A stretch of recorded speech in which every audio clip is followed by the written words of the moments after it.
Hello दोस्तों, मैं रामदेव आप सभी का स्वागत करता हूं नॉलेज गुरुजी पर। जैसा कि आप सभी थंबनेल देख रहे हो भी 2.5 करोड़ बेरोजगारों को झटका। 58 करोड़ खर्च के बाद भी हाथ में कुछ नहीं आया। क्या हकीकत में नौकरियां खत्म होने वाली है?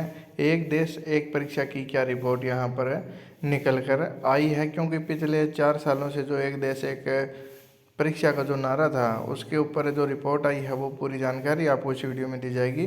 तो आप इस वीडियो को लास्ट तक ज़रूर देखें। चैनल को ज़रूर सब्सक्राइब करें और साथ ही क्या बेल के आइकन को प्रेस करें ताकि इस चैनल से कोई भी नई वीडियो अपलोड हो तो नोटिफिकेशन आपके पास सबसे पहले आ जाए। ये आप देखोगे तो भाई भास्कर बिग स्टोरी, राष्ट्रीय भर्ती एजेंसी नाकाम, 2.5 करोड़ बेरोजगारों को झटका। एक देश एक परीक्षा, 4 साल में 58 करोड़ खर्च पर कोई टेस्ट नहीं करा पाई एजेंसी।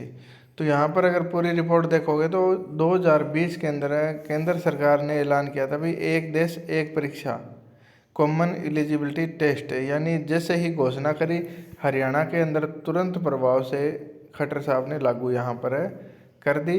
लेकिन हकीकत जो निकल रही है वो एक देश एक परीक्षा की वो कुछ अलग ही निकल रही है, क्योंकि फार्म भरवा लिए जाते हैं लेकिन परीक्षा आयोजित नहीं करवाई जाती। अगर आप हरियाणा की सीटी की अगर बात करें ना तो हरियाणा का जो सीटी हुआ है उसके अंदर 2022 के अंदर हुआ था, 23-24 का सीटी अभी तक कोई अता पता नहीं है। लेकिन अभी नोटिस डाल दिया था भाई 16 तारीख से हरियाणा पुलिस के हम पीएमटी लेने वाले हैं। तो अभी तक आज 14 तारीख है, अभी तक है ना तो कोई लिस्ट का अता पता है ना ही कोई HSSC का अता पता है भाई क्या कुछ कार्रवाई ये कर रहे हैं। क्योंकि 4 गुना की लिस्ट 7-8 गुना की सॉरी इसमें लिस्ट लगनी है फिजिकल के लिए। तो इसमें अभी जो अगर बात करी जाए ना सारी टोटल रिपोर्ट के अनुसार है तो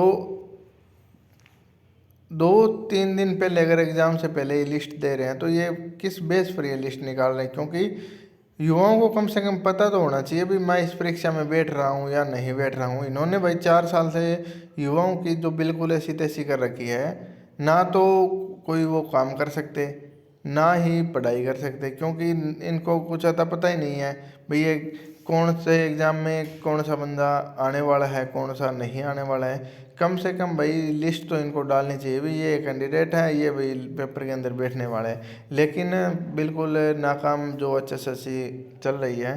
तो अब बात करते हैं भाई जो हर साल 1.25 लाख जो नौकरियां होती थी वो वही संसदीय समिति की फटकार विशेषज्ञ समिति मैराथन विचार विमर्श साल दर साल जो आश्वासन के बावजूद एजेंसी पहली परीक्षा कराने में कोई तारीख घोषित नहीं कर पाई है। सूत्रों की माने तो नौकरी देने वाली 3 सरकारी एजेंसी ये भाई अपने सेंटर लेवल की है, केंद्र लेवल की। तो अब क्या है इनका जो सोचना क्या है, छात्र परीक्षा का खर्च समय और पैसा बच जाता। यानी ये नहीं सोच रहे भी हमारा सब कुछ हो रहा है, लेकिन ये हर बात है वो छात्रों पर लेकर जाते हैं कि छात्रों का ये हो जाता वो हो जाता। लेकिन जो होना करना है वो कुछ नहीं होना भाई। बिल्कुल समय खराब है, छात्रों के 4 साल बर्बाद है भाई। कहीं कहीं से आप उठा के देख कर सकते हो। और संस्था के करीब 600 करोड़ रुपए की बचत हो जाती है। जो संस्था है वो भाई 600 करोड़ की बचत हो जाती। तो ये भाई अपनी बचत देख रहे युवाओं की, यहाँ पर क्या बचत देख रहे हो भाई। तो अब देखते हैं भाई वादा क्या हुआ था भाई 2021 में होगा कॉमन एलिजिबिलिटी टेस्ट। फरवरी में भाई जो सरकारी नौकरी साझा परीक्षा का वादा किया था। अगस्त 2020 राष्ट्रीय भर्ती एजेंसी का गठन करने की अधिसूचना जारी कर दी गई। और केंद्रीय मंत्री ने वादा किया कि कॉमन एलिजिबिलिटी टेस्ट है वो आपका 2021 में करवाया जाएगा। फिर भाई कुछ नहीं हुआ, यानी बिल्कुल आगे से आगे टाइम बढ़ाते गए। लेकिन जो हकीकत है वो यही है भाई, क्या देश के अंदर से जो सरकारी नौकरियां हैं वो ख़त्म होती जा रही हैं या उनको ख़त्म किया जा रहा है? क्योंकि हर जगह ये भाई ठेके बेस पे सिस्टम अपना चेक कर देख रहे हैं। हरियाणा के अंदर कौशल रोजगार निगम इन्होंने कर दिया। और कौशल रोजगार निगम भाई आप सभी को पता है क्या मामला इसके अंदर चल रहा है, ठीक है। भर्ती निकालते हैं तो पता नहीं चलता कब शॉर्ट लिस्ट कर रहे हैं क्या कुछ कर रहे हैं। लेकिन कोई भी यानी पारदर्शी जो तरीका होना चाहिए, लिस्ट डालनी चाहिए बाकायदा भाई इसको इस के नंबर मिले हैं ये है वो है, जो भी डिटेल है उसकी सारी लिस्ट जैसे HSSC डालता है भर्ती करने के बाद में, भाई ये कैंडिडेट है, इसके इतने नंबर है, इसके इतने नंबर है, इसको ये नंबर मिले, वो नंबर मिले, यानी पूरी संतुष्ट तरीके से लिस्ट इनको डालनी चाहिए। लेकिन भाई आप सभी को पता है भाई मामला अब इलेक्शन का है, हरियाणा के अंदर भर्ती होनी है, लेकिन भाई समय निकलता जा रहा है और अभी तक जो प्रक्रिया है वो शुरू नहीं की गई है, क्योंकि काफ़ी सारे जो साथी हैं वो भर्ती का इंतज़ार कर रहे हैं। 2022 मतलब यानी 2019 के बाद आपकी भर्ती तो हुई नहीं है, कोई एक दो भर्ती हुई है, वो भी बिल्कुल है जैसे लटक लटक के जो भर्ती होना है वो कोई भर्ती होना नहीं होता भाई।